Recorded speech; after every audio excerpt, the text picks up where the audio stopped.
Welcome. This is Quick Cooking Classes. I'm Ziebart with Plant-Based for Life. Tonight we're going to be making some plant-based meatloaf.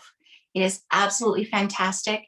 We're going to talk about some sort of traditional things that we do with old-fashioned meatloaf and some new and exciting twists on it. So I hope you enjoy it. Please join me in my kitchen. Welcome. You are in Ziebart's kitchen, and tonight we are making meatloaf, plant-based meatloaf. This recipe is from Engine 2. I really love Engine 2. They even have products you can buy. They don't pay me, but I really do like them. This is the veggie stock that's my absolute favorite. I'm going to tell you why it's my absolute favorite. It is the lowest by far sodium, and the ingredients are just so pretty and so clean. So a lot of veggie stocks, even my favorite ones, have a little bit of oil in them. Really hard to find one without oil, and that's why I love this one so much. We're going to be keeping this one on hand to cook with tonight. Oops. So we have, quite a few ingredients, lots of flavor, spices, 2 different kinds of beans. This one is not a lentil loaf. You'll find a lot of these plant-based meatloaf recipes have a lentil base, and you absolutely can use lentils. Any kind of green or black lentil will work. I also want to show you, I was so excited to find today lentils in a can that don't have any salt added. I have had a really hard time finding these. So whenever you buy things in a can, make sure you have no salt added and that it is BPA lining free. Can you see that right there? But today we are going to be using white beans or Great Northern beans or cannellini beans. Any of those will work, as well as kidney beans. And then a lot of veggies, a lot of spices. And instead of ketchup, we use barbecue sauce. This barbecue sauce is pretty fantastic. There are recipes online that you can make your own, but what is the problem with barbecue sauce? It usually has added sugar in it. This one does not. So very, very fun. I also love their ketchup, which is also unsweetened. Not too bad in the ingredient department as well. So if you want to make your own, then you get a gold star and your halo is going to be super, super shiny. But if you want to buy it, just look for unsweetened barbecue sauce and see if you have it in your stores. So we're going to need a saucepan to cook up some of our veggies to start. Let's go ahead and preheat that medium high. So 7 or 8, that'll do it. We want to make sure that we're using a lot of veggie stock because we don't want, the way this recipe goes, we don't want to caramelize our veggies, our onions, or any of the other veggies. If you wanted to try doing that to add more flavor to your meatloaf, go for it. But the way that this recipe is designed, you want to soften all of the veggies. So I would normally start the onions without any liquid because onions have a lot of water in and of themselves, but I really, really don't want them to brown. I want them to just soften. So I'm actually, gonna add a little layer of veggie stock to start with before I even get the veggies in. So we have a cup of, or actually it's just a medium onion, about a cup, maybe a little bit more. White onion is fine, whatever kind of onion you like. Kind of a small dice. The smaller you cut things up, the faster they cook. So that's a nice thing. And if you really want your veggies to really blend into your meatloaf, then cutting them up smaller is a very good idea. So we just want to give our onions a minute. I'm just pushing them around the pan to make sure that they're on the bottom, that there's a nice thin layer so that they all get some contact with that heat. You really got to watch it because if it's too hot or there's not enough liquid, they will caramelize on you, which normally I love because it adds flavor. But today we just want to soften and sweeten these veggies.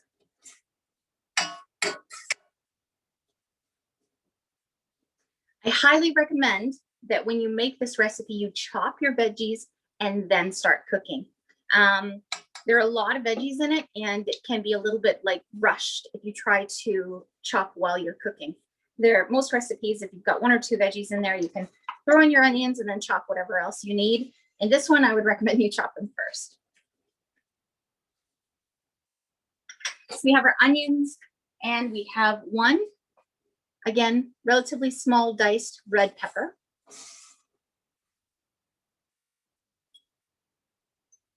You actually don't need to remove the seeds in the peppers. You can actually eat those.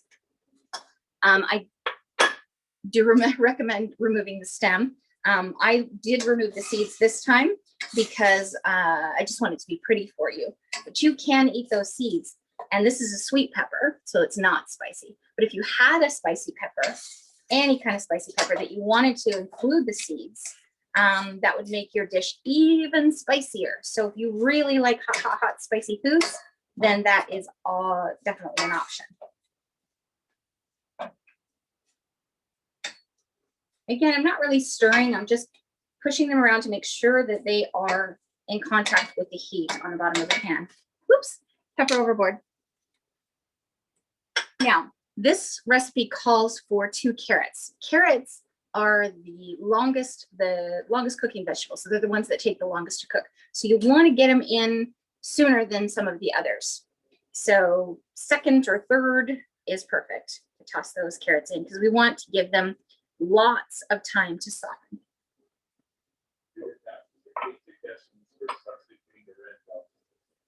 Oh, absolutely. So if you're not a fan of bell pepper or you're not a fan of the red ones, remember that you can use any kind of color you like, but if you don't like bell peppers at all, you can substitute lots of different kinds of veggies. Something that would be delicious in here would be zucchini. Make sure you chop it really, really fine. Keep the skin on. Any kind of zucchini or summer squash, that would be lovely.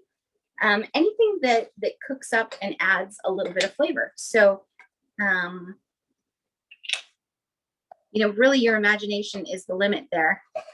You could just leave out the peppers too, and it's still really, really delicious. I would stay away from things that are super high water or get like really, really squishy. The zucchini does a little bit, but it'll add really good flavor and texture to this. But I wouldn't add like chopped tomatoes or anything like that because that would be too wet. So we want things that are sort of a little bit firm. You could add more onions, more carrots, and more mushrooms and more of all the rest of it in order to, bulk up those veggies and just leave those peppers out. Something that would be fun in here would be maybe some chopped up broccoli stalks. The stalk, you can actually eat that. If it's a little bit tough, then just peel that outside skin off. That inside of that stalk is very, very sweet. Or maybe small chunks of cauliflower. Again, the stalk would be fantastic in this. Finding ways to add in cruciferous vegetables is a beautiful, beautiful thing. And this recipe has dry mustard in it. We know that when we mix cruciferous vegetables with that dry mustard, it kind of reverses the damage of cooking in a way so that we're getting that really beneficial sulforaphane from the dry mustard and the cooked cruciferous vegetables. Whereas if you want it naturally, you have to cut up your cruciferous vegetables and leave them for 40 minutes and then eat them raw. So the kind of hack there, excuse the expression, is using dry mustard, which is in this recipe. So that'd be a great thing to add. Okay, so these are looking soft. The onions are starting to look translucent. Sorry, the carrots are starting to cook. Everything is looking really, really lovely to me. So I'm going to go ahead and add the last 2 veggies. Well, one is a veggie and the other one is not. Mushrooms. Remember, mushrooms are pretty soft and they cook up pretty quickly. So I'm going to add those toward the end. Cook up these harder vegetables a little bit sooner. So pop those in. You want to get a small to medium dice on your mushrooms so that they blend in. Remember that mushrooms do shrink as they cook though, so you have a little bit of wiggle room there. And garlic. Now, garlic, because we're using so much liquid to cook these veggies in, you can really add the garlic at any time. If this was a dry saute or you were caramelizing your vegetables, you'd want to add your garlic at the very, very end so that it doesn't burn and get bitter on you. I'm going to add a little bit more liquid. just to be on the safe side, and give this a bit of a stir. Look at all those vegetables. My saucepan is almost full. This is my biggest saucepan, my largest one, and it is very full of veggies, which just makes me very, very, very happy. Okay, so we're just going to give this a couple of minutes to cook a little bit. We want to make sure those mushrooms get cooked. We want to make sure those carrots are nice and soft. You can cook this total for, oops, carrot overboard, 5 to 8 minutes. So you really want to make sure that these are well done. They're also, the little meatloafs are going to cook in the oven for another hour. So you don't have to get too crazy with it, but it is nice to make sure these are relatively soft before we start mixing them in with the rest of the ingredients. All right. If anybody has any other ideas for veggies to add to this, I would love to hear it.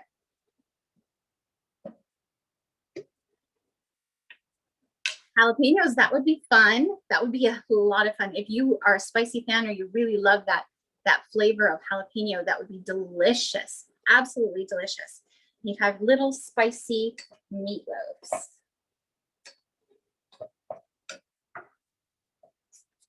So I'm just going to continue to cook these up just a little bit.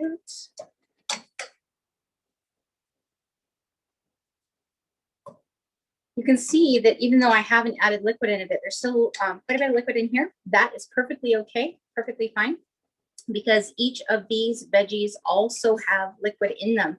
Remember, some fruits and vegetables have up to 95% water. That's why I often will say, eat your water. And I mean, eat your fruits and vegetables, because those help you to stay hydrated as well. Okay, we're just going to leave that for just a minute. I'm going to bring my bowl over.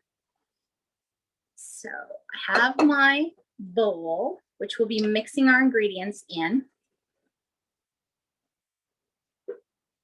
Excuse me, I'm just going to tip you a little bit so you can see the bowl. I apologize for the moving camera.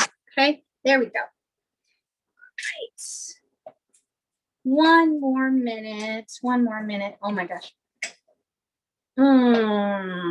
The smell of, what is that? It smells good. Onions and garlic. It's just a beautiful combination when it's cooking. And this is going to add moisture and a lovely texture to the inside of your meatloaves. Now, I keep saying meatloaves because I don't actually do it in a loaf pan, although you absolutely could.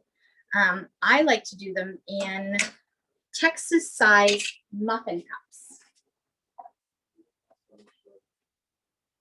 2 cloves of garlic. 2 cloves of garlic. Let me go through the veggies that we've got in here so far. Thank you, Judith, for the reminder. 1 onion, 1 red pepper, 1 cup of mushrooms. I had about 4 large mushrooms in there, 2 carrots, and 2 cloves of garlic. Now, if you love garlic, go ahead and add more, but be mindful about what you plan to do for the rest of the evening. So those are our veggies. We also have quite a few different spices, 2 different kinds of beans, rolled oats, and nutritional yeast. Those are both really excellent binders, rolled oats and nutritional yeast. So if you're trying to make anything like a patty or some sort of plant-based meatball or anything like that where you need it to stick together, a little nugget, then nutritional yeast and rolled oats are 2 excellent binders. To keep your foods together, and then these vegetables, keep them nice and moist. All right, that looks pretty good. Now, what I would recommend before you start mixing everything together is that you let this cool for a minute. The recipe asks you to mix this with your hands, but you absolutely can just use a potato masher. I'm also going to show you another way that I like to make them. So this here is good enough. We are good to go. Remember, they're going to bake in the oven for a whole hour. So if there's any bite left to your veggies, they will definitely soften in that hour. So I'm going to toss all of these veggies into my bowl. Don't worry if there's a little bit of liquid in there, that's just fine. Again, that will bake out. Let's It's really fantastic to have all of these veggies because they will make sure that your little meatloaves are moist. We don't like dry food. That's not fun. Unless it's French fries. All right, so you know me, I don't like to waste one tiny little bit. Let's get all of that in there. Okay, so we have our veggies. It's a lot of veggies, right? And then we have our beans rinsed and drained. So drained and rinsed. So you can see that I have kidney beans at the top here. These are canned. And then cannellini white beans underneath. Awesome. Remember, when you're buying your beans, no salt added, no BPA lining. Then what we want to do is we want to add our binders. So we have 1 cup of whole rolled oats. Don't use quick cooking. Remember, we want the whole rolled oats. 1 cup. Half of a cup of nutritional yeast. That sounds like a lot, but this makes a lot. So don't worry about it. Half a cup of nutritional yeast is going to be very, very flavorful. And nutritional yeast is high in protein, an excellent thing to add. We have 2 kinds of beans and your nutritional yeast. This is a nice high protein food. May I ask, will you use chopped pecans and maple syrup? Oh, that's fun. That was awesome. So May asked if we can use chopped pecans and maple syrup. That would actually be really, really delicious. See, what I love about this recipe is the use of barbecue sauce makes them a little bit sweet. And so if you were to put some sort of nuts in there that you maybe put through your food processor, or if you wanted to put them on top decoratively, that would be beautiful. A little bit of maple syrup would also really sweeten it up. You could even do date syrup that you made, blend up some dates and put that in as well. That would be fantastic. Really, that's a great idea, May. Thank you. We have 2 teaspoons of low sodium tamari. Now, tamari is great for anybody who has celiac disease or is gluten sensitive. And I love tamari because it's a little bit richer in flavor than soy sauce, but you can use either. Low sodium though, okay? Plunk that in. Now let's talk about our spices. So we have quite a few different spices. We have this is rosemary, and rosemary a lot of times comes in these bits. And so I have a mortar and pestle, and I will actually, give that a zhuzh around there. Or if you don't have that, you can just press it a little bit to try and break it up just a smidge and release some of that flavor. Just activate it a little bit. That's really all you're doing. When something is dried and then you break it open, it gets more fragrant and more flavorful. So I'm just pressing it a little bit to bring out some of that flavor and then toss that right in. And so what we have, that was, I just don't want to get it wrong, that was 1 teaspoon of dried rosemary. And in our little dish here, we have 1 teaspoon of paprika. You can use regular paprika. I'm using smoked because that's what I love, but you can use either.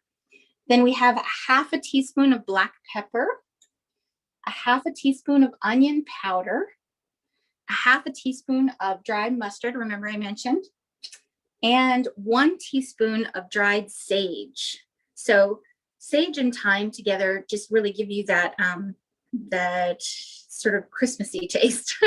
That's the best way I can describe it, that holiday flavor. And so all of these seasonings are going to add so much flavor to our already delicious flavors. So let's go ahead and pop those in. We do not want anyone left behind there.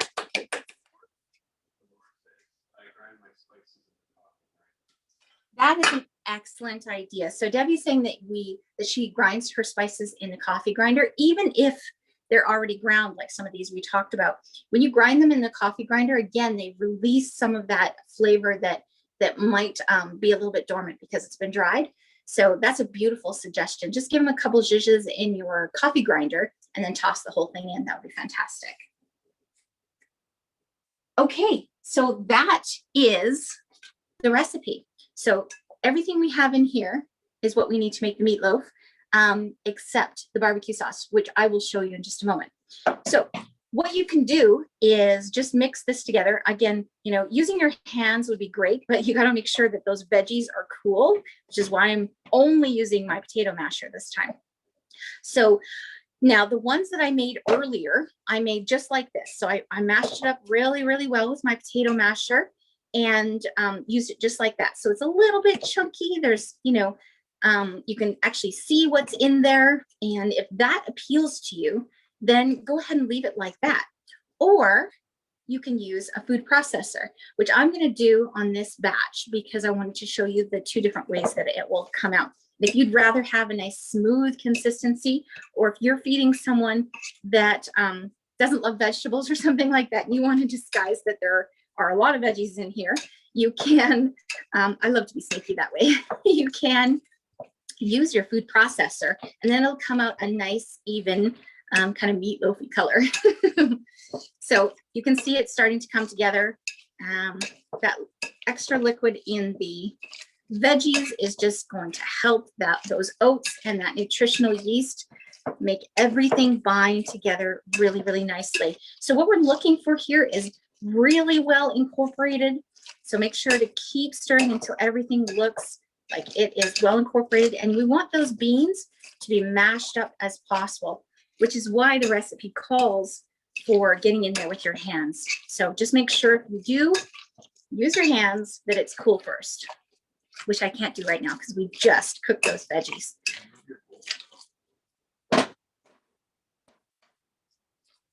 All right.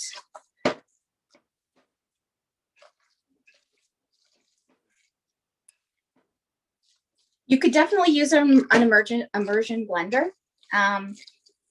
It's a little bit thick for that. You can do it. It's just going to require a little bit more patience than something that is more liquid. But absolutely, you could do that.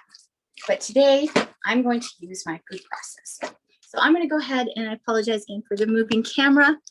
Tip that up so you can see my food processor over there. So this is a lot. So unless you have a very large food processor, you're probably going to want to do this in 2 stages. It's really important that this is well incorporated so that you don't have, lots of veggies in one and more extra beans in the other. So do make sure to incorporate this skirt really well together. And then I love lives. They are so fun.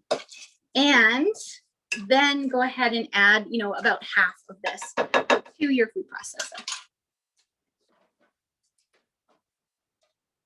And there is one person in my group that absolutely loves it when I put my small appliances on my stovetop. Don't do that. Really, it's not a very good idea. But I want you to be able to see what I'm doing.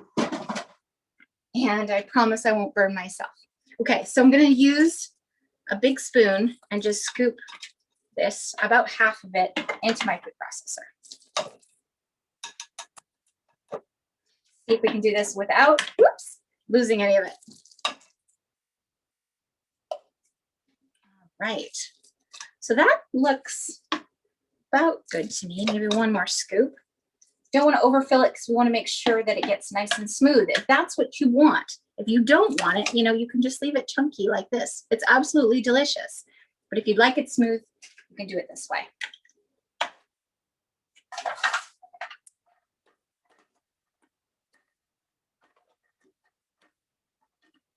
Sorry, it's backwards for me. There we go.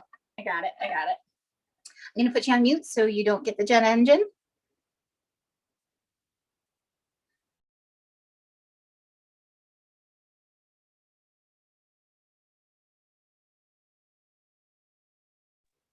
So you want to make sure you pulse it and not just leave it on, high, because you don't want this to turn into a paste. You just want it to be really nice and smooth and well incorporated. So pulse, pulse, pulse, pulse, pulse until it's as smooth as you want.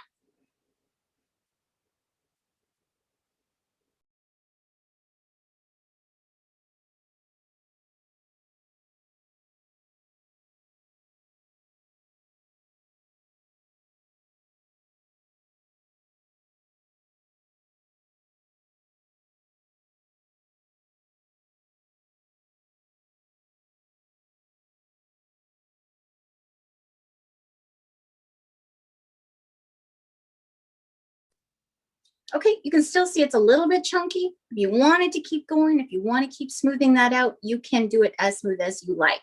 But I'm going to go ahead and leave it there so I don't torment you with the waiting. We had a good question about nuts, and nuts would be a fantastic thing to add to this. May was recommending pecans. Walnuts would be fantastic. I really love walnuts in savory dishes because they have just a slight bitterness and a slight sweetness. And when they're, sort of pulsed in a food processor, they really look like ground beef. So if you're looking for a nice substitute, something to give this a little extra protein, if you use walnuts, walnuts have a lovely omega-3 to 6 ratio. And so that would be a good thing to add to this. Healthy sources of fat. Okay. So this is a Texas muffin tin.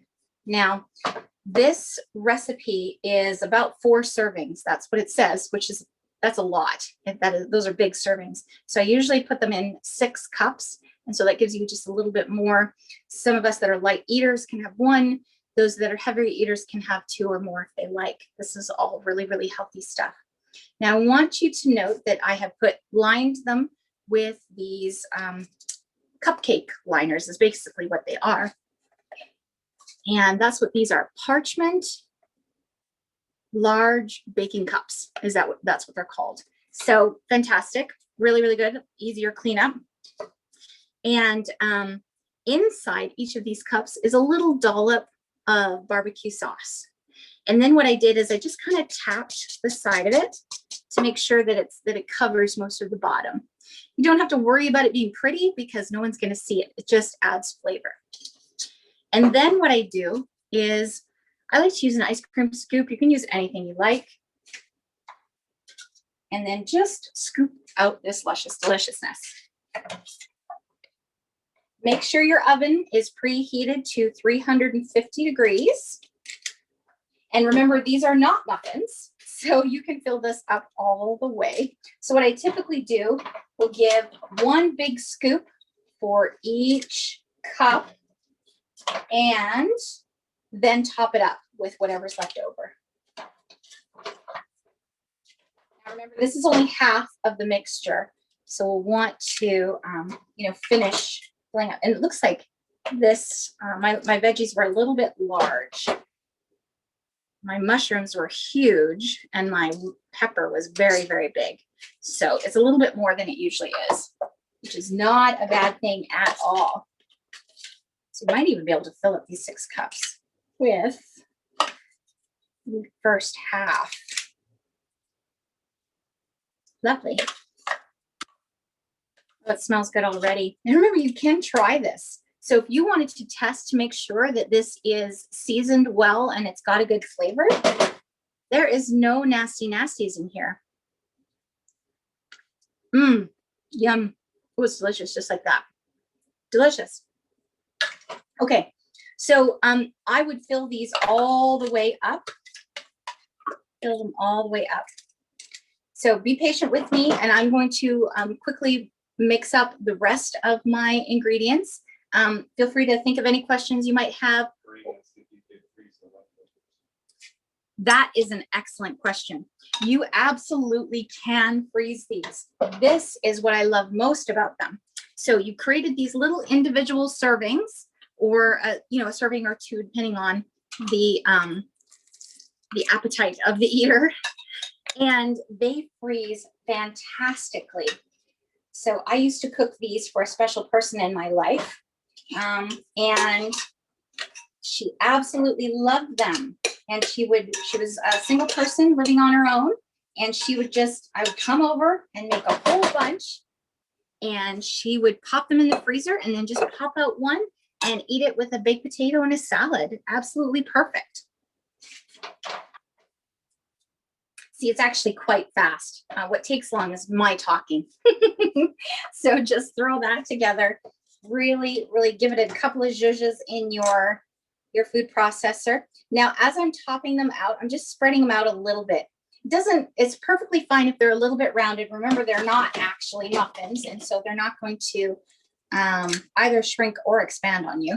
So it's okay if they are a little bit rounded.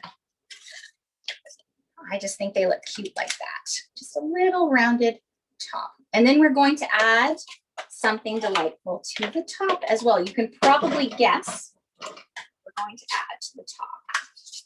Now, if you wanted to get fancy, I was thinking as May and Debbie were suggesting about the nuts, you could add, if you did have nuts in your recipe, you could add a whole walnut on top or a whole pecan on top as a decoration. That would be absolutely beautiful. You could also add any kind of herb leaf.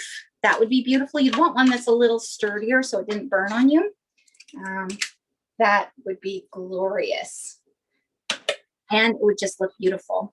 It's really important that our food is also pretty, right? We eat with our eyes first. Okay, see, I thought that was going to be more than 6 servings, but it turned out to be just perfect. A little bit deceiving. Absolutely lovely. Okay, so now if you wanted to make it more uniform, you can, but I'm just going to go ahead and show you what I do here. So take my barbecue sauce and put it in a little cup like that. You want to have about a cup of barbecue sauce available for this, because remember, a little bit goes on the bottom and a little bit is going to go on the top. Now, the way that I do it is I just bloop a little bit on there and then just spread it around a little bit. If you try to just dip your brush in there, you're going to be here all day, because we want a little bit of a nice coating. Coat.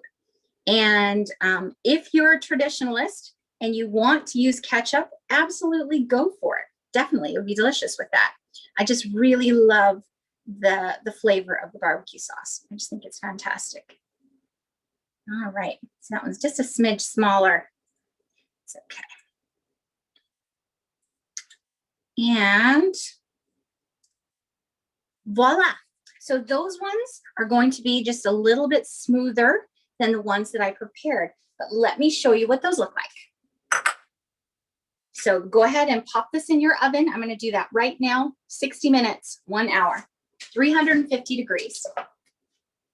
And let me show you the ones that I made earlier. Aren't they pretty?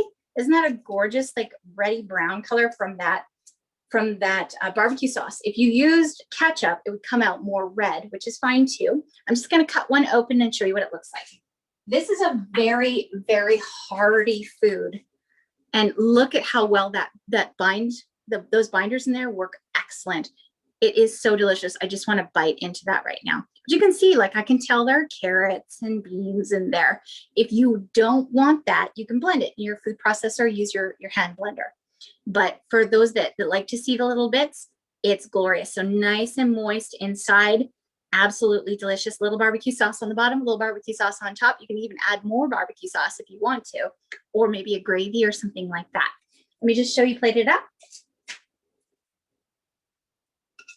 Which one is the prettiest? I am going to plate this up for Trent. And so I'm going to put 2 on this plate. If it were me, I would just have 1. The smell, it smells like a little bit like stuffing, only sweeter and absolutely delicious. Just getting that paper off of there. That parchment paper, you know I'm a huge fan of parchment paper, and these little cups work fantastically. You can also use those silicone baking cups so that you don't have any waste and you can reuse those. Just make sure that whenever you buy silicone pads or silicone cups, that you wash them very well before you use them the first time, and that you follow the recommendations as far as the temperature you should be using with them. All right. There are our little baby meatloafs. Aren't they cute? This is fun for kids too, because they get their own little meatloaf that's all their own, and adults like it too. This is Engine 2's Eat Loaf recipe. I hope you liked it.